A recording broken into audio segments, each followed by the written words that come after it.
I'm Pat Tully of the Ketchikan Public Library, and this is Reading Aloud. This evening I'm going to be reading a few letters written by Henry David Thoreau to Harrison Blake, who was a friend of Thoreau, Emerson, and other Concord transcendentalists.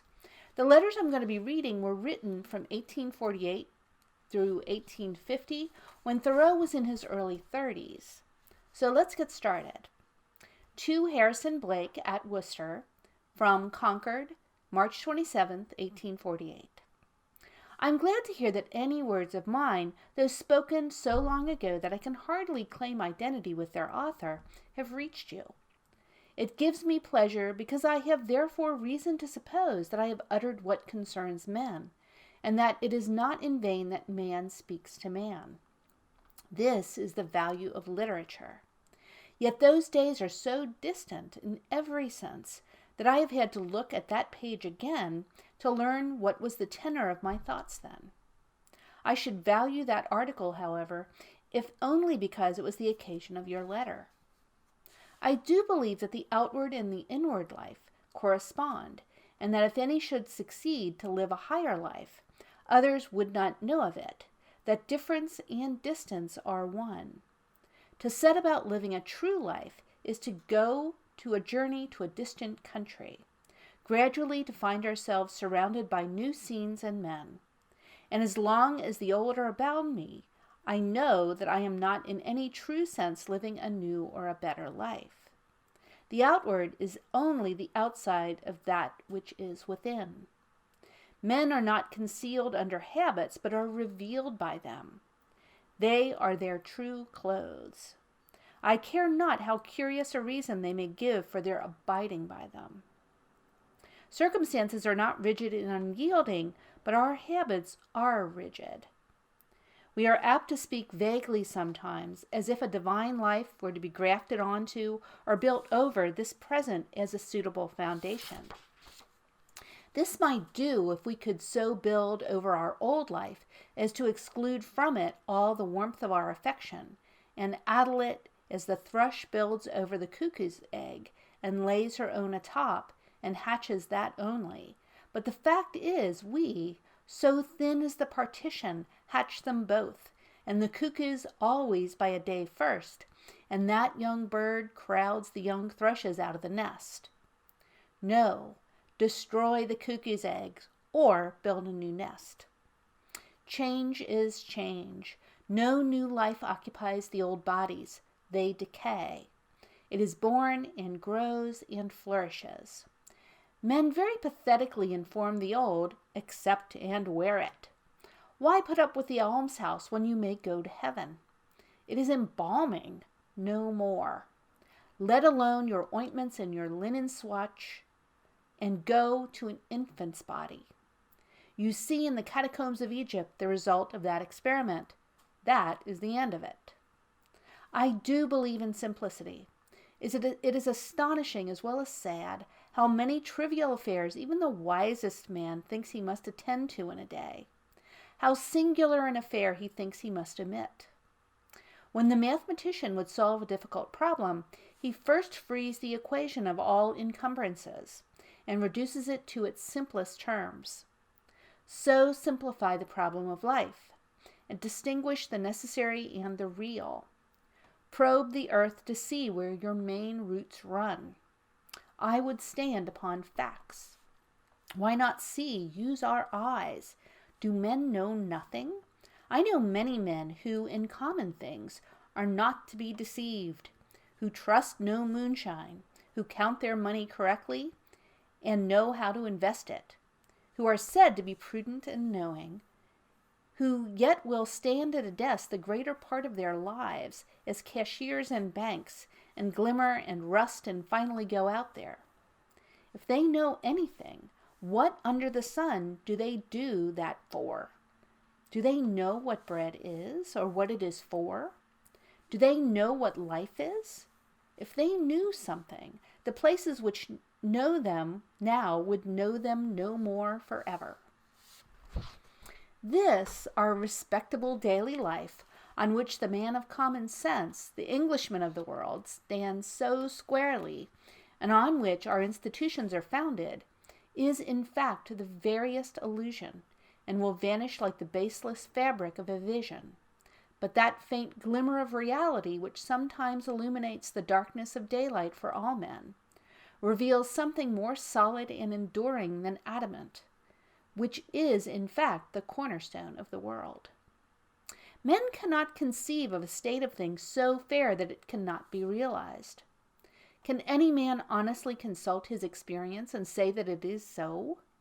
Have we any facts to appeal to when we say that our dreams are premature?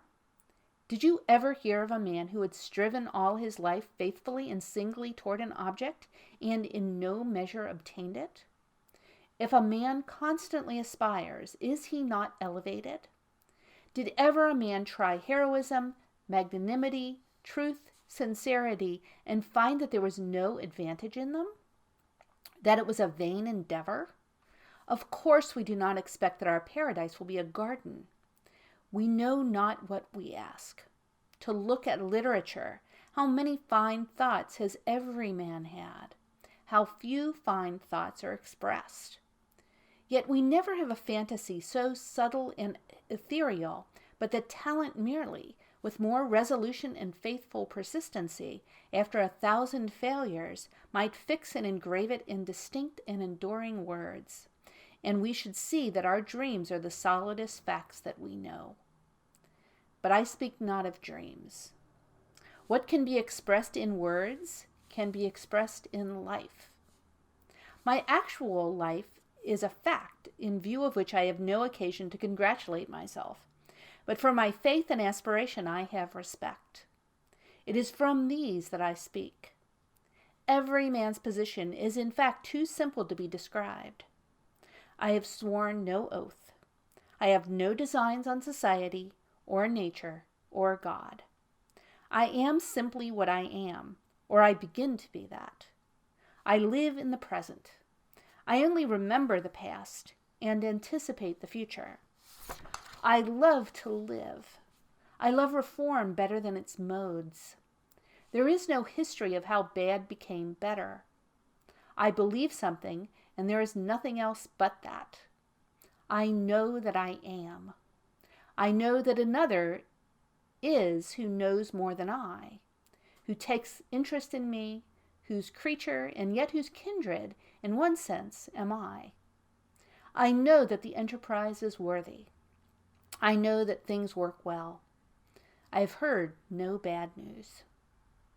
As for positions, combinations, and details, what are they? In clear weather, when we look into the heavens, what do we see but the sky and the sun? If you would convince a man that he does wrong, do right. But do not care to convince him. Men will believe what they see. Let them see. Pursue, keep up with, circle round and round your life as a dog does his master's chaise. Do what you love. Know your own bone. Gnaw at it, bury it, unearth it, and gnaw it still. Do not be too moral. You may cheat yourself out of much life so. Aim above morality. Be not simply good, be good for something. All fables indeed have their morals, but the innocent enjoy the story. Let nothing come between you and the light. Respect men and brothers only. When you travel to the celestial city, carry no letter of introduction. When you knock, ask to see God, none of the servants. In what concerns you much, do not think that you have companions. Know that you are alone in the world. Thus I write at random. I need to see you, and trust I shall, to correct my mistakes. Perhaps you have some oracles for me. Henry Thoreau. To Harrison Blake at Worcester, Concord, May 2nd, 1848. We must have our bread. But what is our bread? Is it baker's bread? Methinks it should be very homemade bread. What is our meat? Is it butcher's meat? What is that we must have? Is that bread which we are now earning sweet? Is it not bread which has been suffered to sour, and then been sweetened with an alkali, which has undergone the vinous, the acidus, and sometimes the putrid fermentation, and then been whitened with vitriol?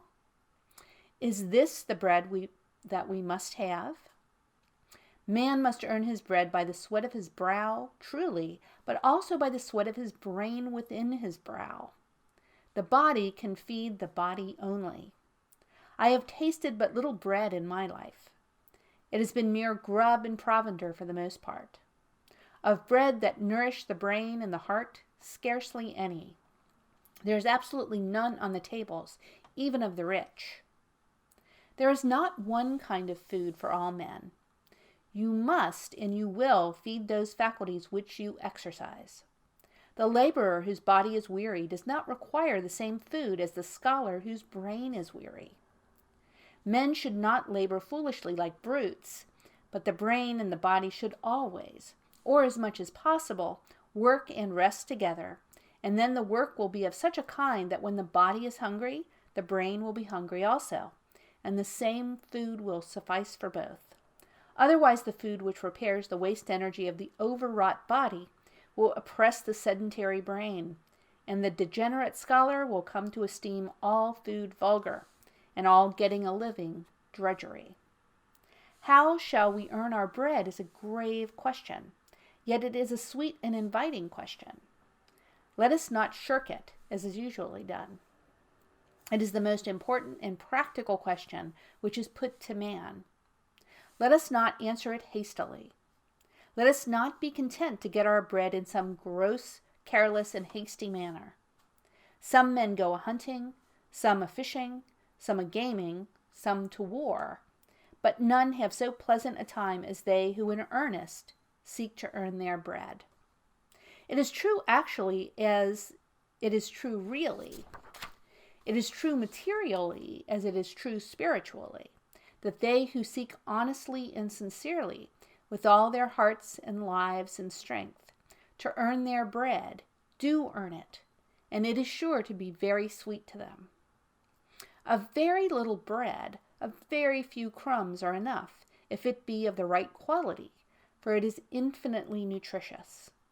Let each man, then, earn at least a crumb of bread for his body before he dies, and know the taste of it, that it is identical with the bread of life, and that they both go down at one swallow.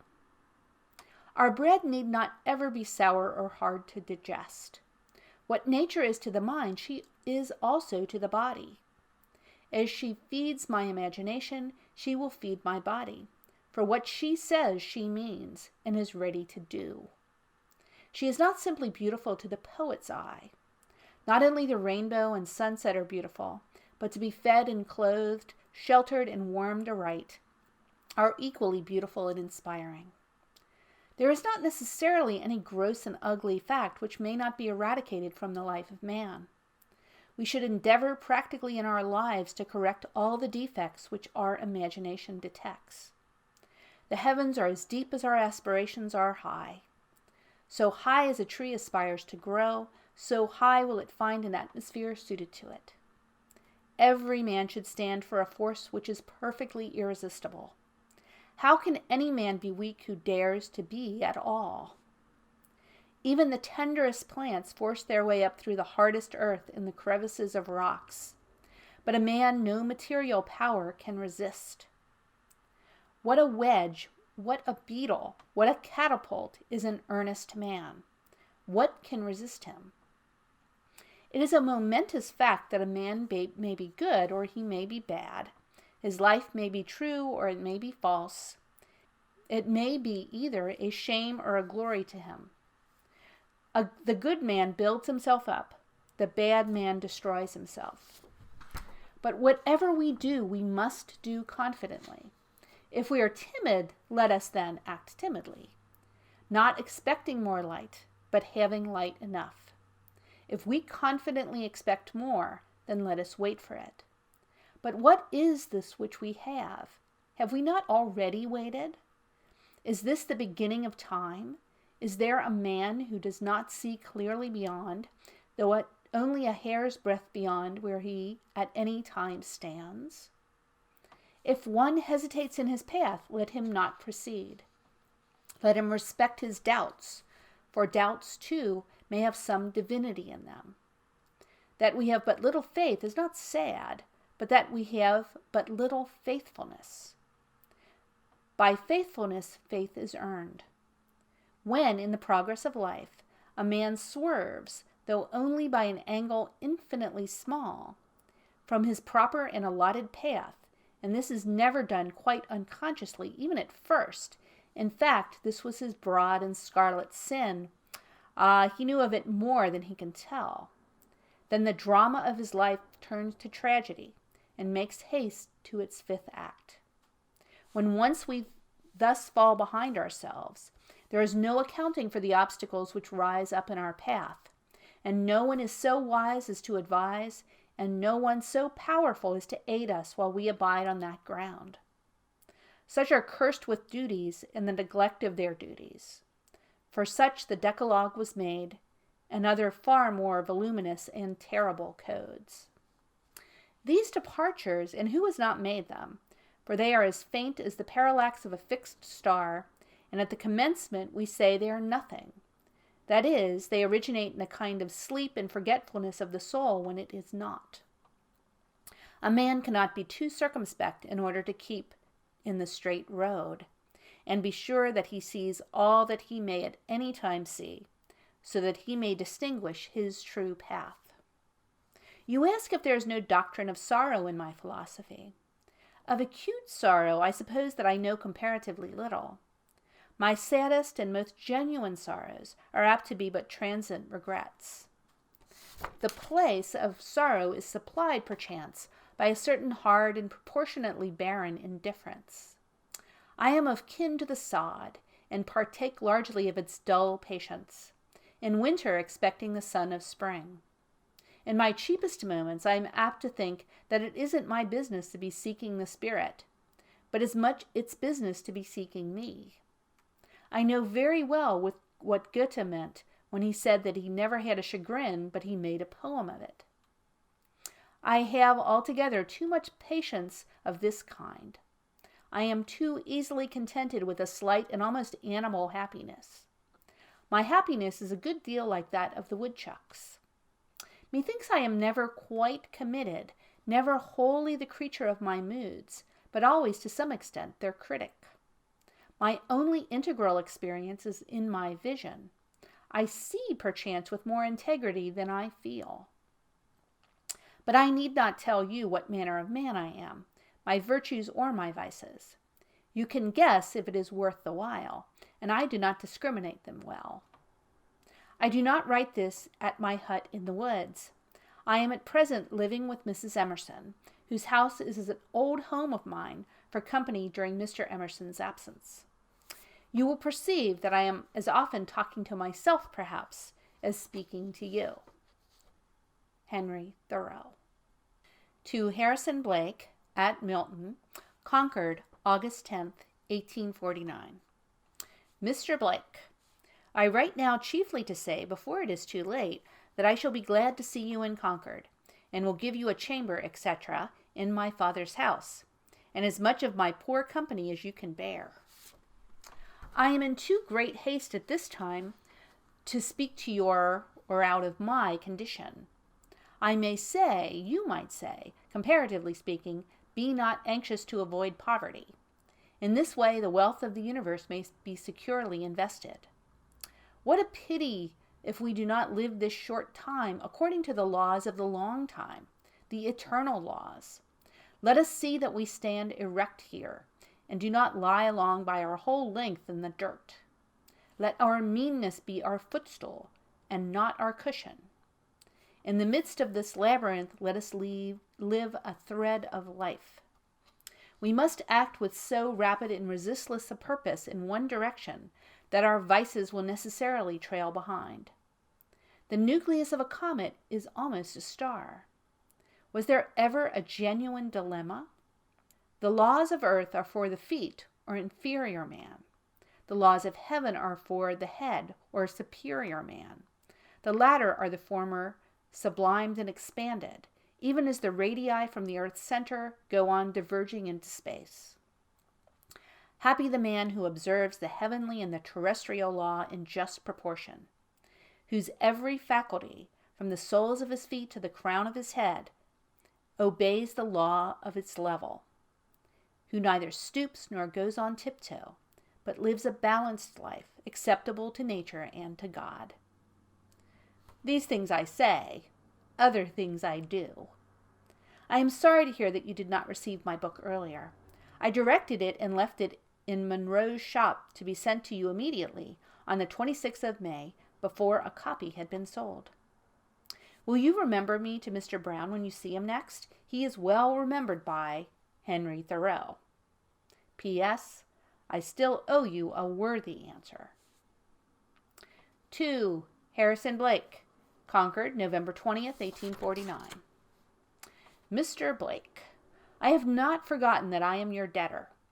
When I read over your letters, as I have just done, I feel I am unworthy to have received or to answer them, though they are addressed as I would have them to the ideal of me. It behooves me, if I would reply, to speak out of the rarest part of myself. At present I am subsisting on certain wild flavors which nature wafts to me, which unaccountably sustain me, and make my apparently poor life rich. Within a year, my walks have extended themselves, and almost every afternoon I read or write or make pencils in the forenoon, and by the last means get a living for my body. I visit some new hill or pond or wood, many miles distant. I am astonished at the wonderful retirement through which I move, rarely meeting a man in these excursions, never seeing one similarly engaged, unless it be my companion when I have one. I cannot help feeling that of all the human inhabitants of nature hereabouts, only we too have leisure to admire and enjoy our inheritance. Free in this world as the birds in the air, disengaged from every kind of chains, those who have practiced the yoga gather in Brahma the certain fruits of their works. Depend upon it that, rude and careless as I am, I would fain practice the yoga faithfully. The yogi, absorbed in contemplation, contributes in his degree to creation. He breathes a divine perfume. He hears wonderful things.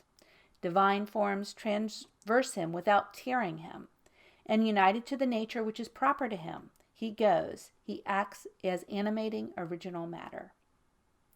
To some extent, and at rare intervals, even I am a yogi. I know little about the affairs of Turkey, but I am sure that I know something about barberries and chestnuts, of which I have collected a store this fall. When I go to see my neighbor, he will formally communicate me the latest news from Turkey, which he read in yesterday's mail. Now Turkey, by this time, looks determined, and Lord Palmerston, why, I would rather talk of the bran, which, unfortunately, was sifted out of my bread this morning and thrown away. It is a fact which lies nearer to me.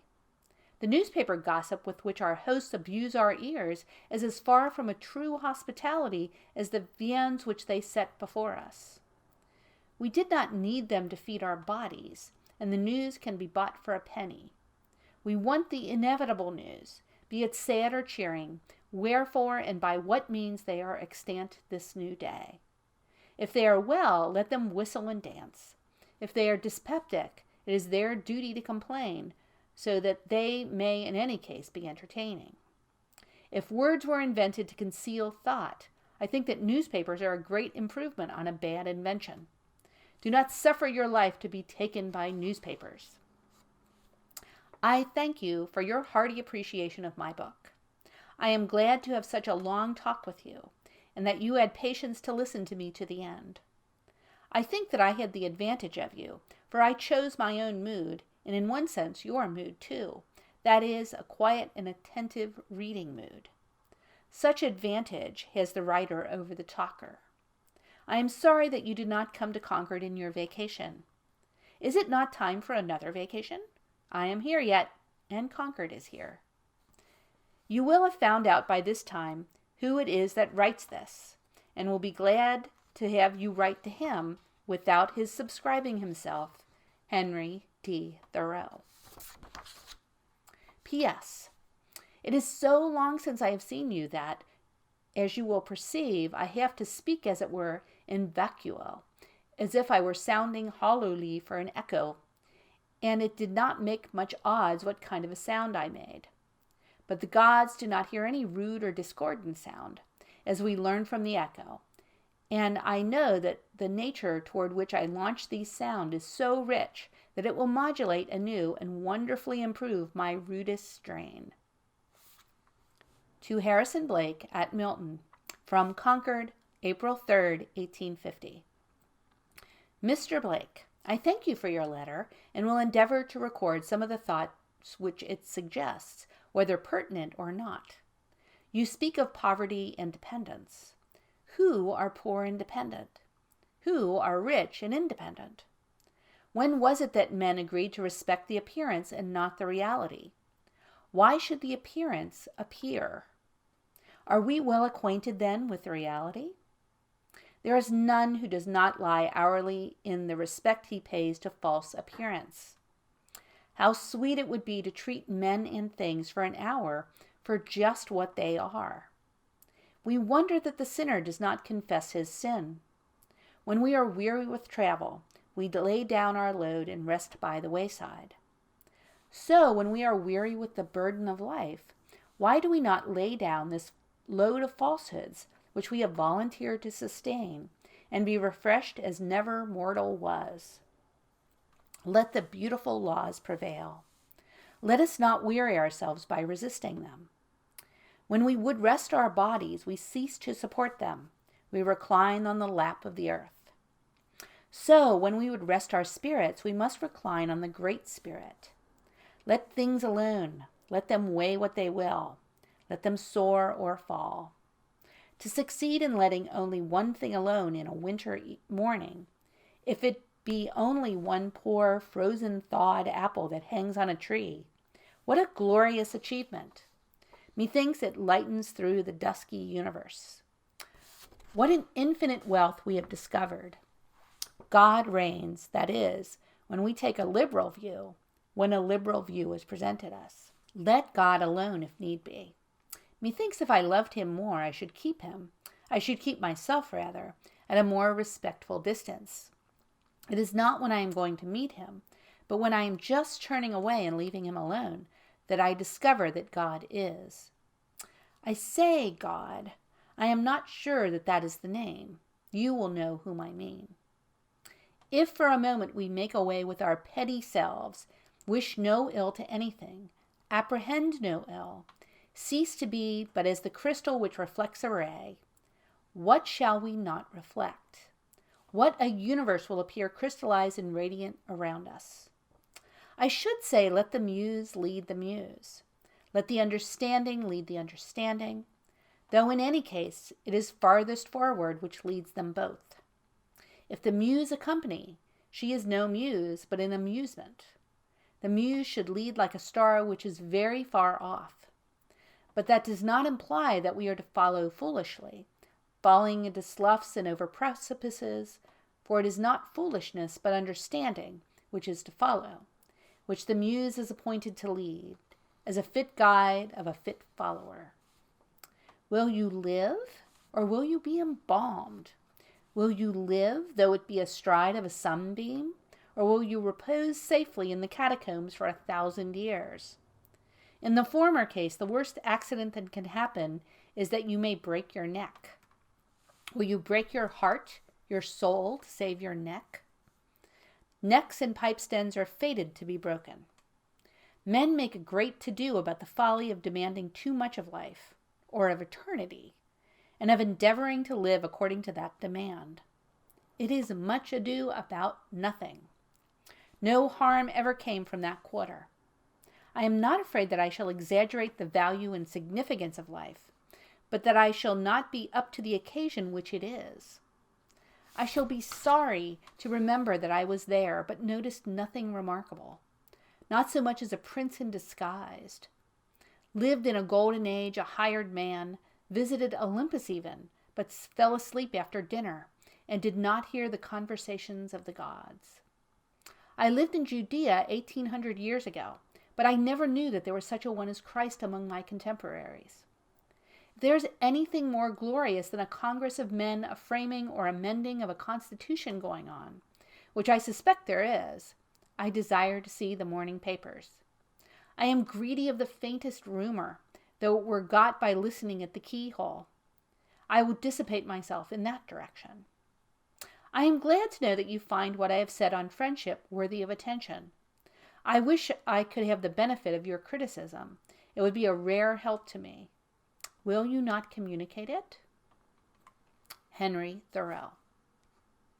To Harrison Blake, at Milton, from Concord, May 28, 1850. Mr. Blake, I never found any contentment in the life which newspapers record, anything of more value than the cent which they cost. Contentment in being covered with dust an inch deep. We who walk the streets and hold time together are but the refuge of ourselves, and that life is for the shells of us, of our body and our mind, for our scurf, a thoroughly scurvy life.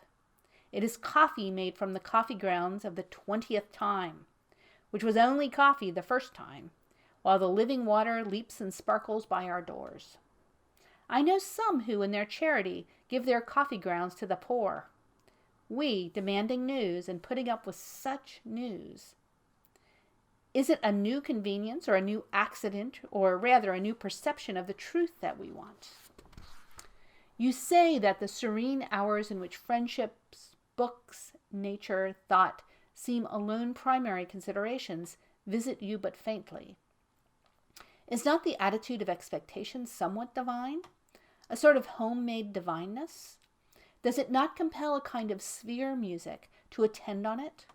And do not its satisfactions merge at length, by insensible degrees, in the enjoyment of the thing expected? What if I should forget to write about my not writing? It is not worthy the while to make that a theme. It is as if I had written every day. It is as if I had never written before. I wonder that you think so much about it, for not writing is the most like writing, in my case, of anything I know. Why will you not relate to me your dream? That would be to realize it somewhat. You tell me that you dream, but not what you dream. I can guess what comes to pass. So do the frogs dream. Would that I knew what. I have never found out whether they are awake or asleep, whether it is day or night with them. I am preaching, mind you, to bare walls, that is, to myself, and if you have chanced to come in and occupy a pew, do not think that my remarks are directed at you particularly, and so slam the seat in disgust. This discourse was written long before these exciting times. Some absorbing employment on your higher ground, your upland farm, whither no cart path leads, but where you mount alone with your hoe, where the life everlasting grows. There you raise a crop which needs not to be brought down into the valley to a market, which you barter for heavenly products. Do you separate distinctly enough the support of your body from that of your essence? By how distinct a course commonly are these two ends attained? Not that they should not be attained by one and by the same means. That indeed is the rarest success, but there is no half and half about it. I shall be glad to read my lecture to a small audience in Worcester, such as you described, and will only require that my expenses be paid. If only the parlor be large enough for an echo, and the audience will embarrass themselves with hearing as much as the lecturer would otherwise embarrass himself with reading. But I warn you that this is no better calculated for a promiscuous audience than the last two which I read to you. It requires, in every sense, a concordant audience. I will come on next Saturday and spend Sunday with you if you wish it. Say so if you do. Drink deep, or taste not the Pierian spring. Be not deterred by melancholy on the path which leads to immortal health and joy. When they tasted of the water of the river over which they were to go, they thought it tasted a little bitterish to the palate, but it proved sweeter when it was down. Henry David Thoreau. The end. Thank you so much for joining me. I hope you have a wonderful week.